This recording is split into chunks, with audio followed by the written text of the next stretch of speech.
ate, oh. Dapat sa sunset nyo. Oo, ganda nga, no? Sunset.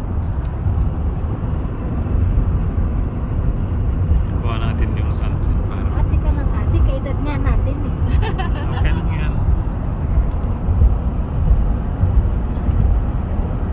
Respeto lang, pasensya na. Ate at kuya ko kayong lahat.